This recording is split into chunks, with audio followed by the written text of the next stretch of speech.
உலகை எழுப்பும் ஞாயிறு அங்கே குடியிருப்பான். அவன் ஆனை முகத்தனின் அடியவர் மனத்தில் ஒளியாய் வந்து கொலுவிருப்பான்.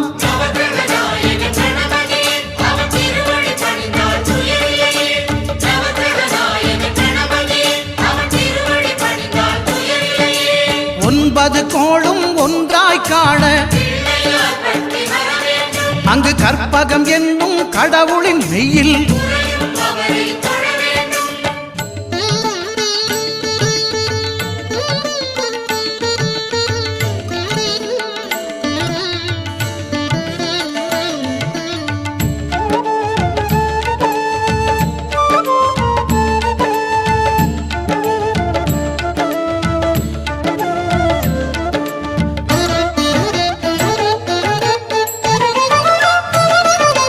திங்கள் பகவான் திருமுகம் காண